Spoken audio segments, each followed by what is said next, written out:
Hey guys, Thetcglover here. Shadow Spectres, interesting little set that we got kind of unfolding into us now. In the last few days we've had a lot of reveals of new cards that are going to come out in the set. The set itself is coming out in the OCG on the 20th of July. So that's actually not too far away. It's just over a month away. So we haven't got every card revealed yet. However, there is a few cards that are really cool. There's that new rank 8 that can negate, it can stop itself from being destroyed, that is unaffected and stuff like that. It's a really good card. However, there's one card I want to talk about which obviously has sparked a lot of controversy simply because of it's the same kind of branch of the tree as Pot of Duality, Pot of Avarice, Pot of like everything else, you know, all the ones that kind of do multiple things. And it's called, as we know it in the English version right now, although it is subject to change because it's just a fan translation, Pot of Duplicity. And I'll have a picture here on the screen. Yeah, so at the start of your main phase 1, you target 3 monsters with different types in your graveyard and you shuffle all 3 of them back into the deck, and then you draw 2 cards. You cannot conduct your battle phase the turn you activate this card. Okay, the problem is that, okay, first of all, I do not like this card, okay? A lot of people feel that this card has a lot of like, oh, we get a lot, you know, all these creative ideas going and stuff, you know, it's like, the fact is, if you just read the damn card, you'll know that the card is just not very good.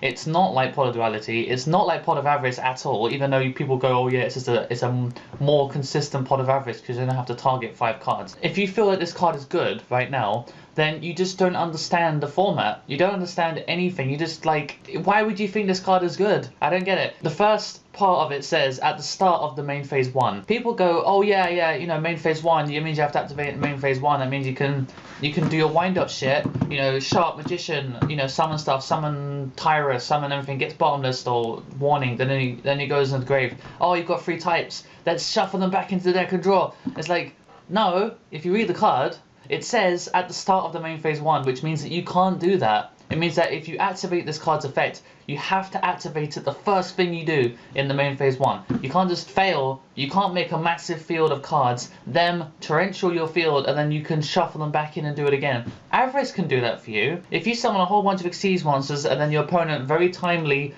torrentials your entire field and you lose like 5 cards on the field or 4, whatever, and then you avarice it all back in and then you draw 2, then yeah, you can do that. But this card is not the same. It's just so stupid. Some of the people on forums, they've been talking about this card, how great it is, okay, saying that you know, it's like you play it alongside Avarice. It's like, I've not even got to the second part of it yet. Start of the main phase 1 implies that you have to do it the first thing, okay? If you want to Pot of Duplicity this turn, you're basically wasting a turn, okay? You're not completely wasting it because you can special summon, you can make a giant field, okay? And I'm not saying that there's no merit to this card whatsoever. I'm just saying that people are getting the wrong idea simply because of a stupid reason, because they just do not want to read the card of the way it is, okay? It's really simple rulings and simple card text, and people just haven't read it. I've seen people go for about 4 pages on Pojo saying how great the card is. Oh, you can just do stuff and then shuffle back in. It's like, no, read the card.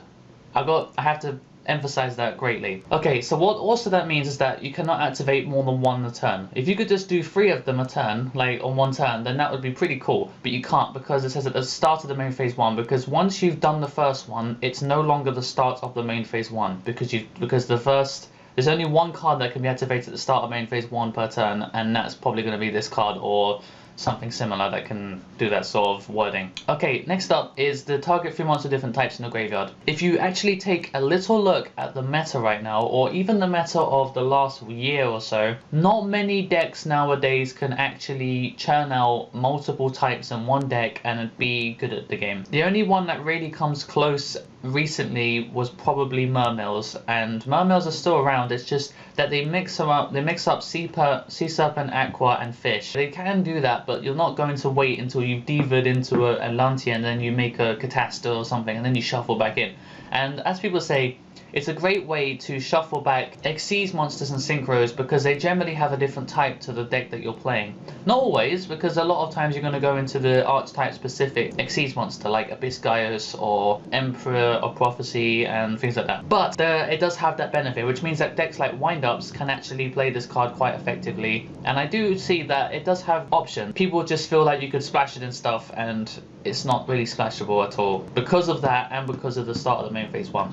And then the last part is you can't conduct your battle phase. So basically combine that with the you can't activate more than one a turn, and you have to activate it at the beginning of your turn, means that basically if you use it, you're basically giving up a turn. It's a bit like Card D. People are saying it's like Pot of Greed, but it's not. Okay, because Pot of Greed allows you to start your turn with 7 cards in hand, which is ridiculous. This card basically letting you give up a turn. The thing is though, is that the only benefit I can really see in a more competitive aspect is stuff like Constellars, okay? They center their deck around Pleiades, I'm not sure how to pronounce it, Pleiades, Pleiades, and Messiah M7 and Omega.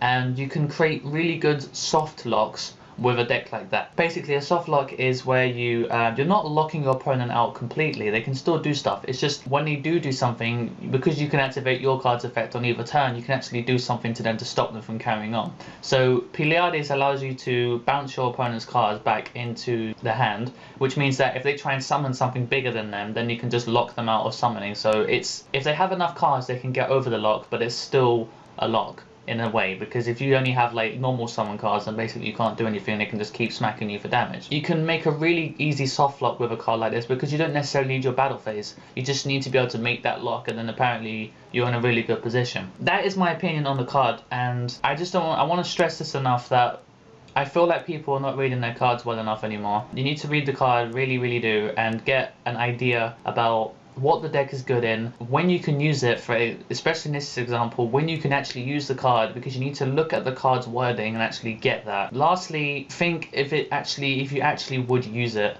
The card is okay, it's just not good enough at the moment, and maybe if you slow the format down a little bit, then you're waiting to waste a turn, but you can't do that in this format. You can't possibly even fathom giving up turn 2 just so that Dragon Rulers can make another card, because the thing is, drawing 2 cards is just not as effective anymore. So many decks now can search 6 cards in one turn with shit like Spellbook of Judgment that drawing 2 cards just isn't as amazing as it used to be. So if you want to play this card, then do so. But if you don't, you're not going to lose anything, because the format, the cards that we have already are great and they can do great things, but this card is just another card to add to a mountain of cards which are somewhat good in theory, but when you actually use them, you start to hate them because you forget the clauses, and then you end up trying to conduct your battle phase, and then you realize that you've misplayed greatly because you didn't read the card. You can flame me all you want and say the card is actually really good. Thetcglover, what are you talking about? But if you feel that the card is good, then comment down below and tell me that the card is good, and tell me why. And I've also had logic from friends of mine and stuff saying how you can still go off. I was like, that's great.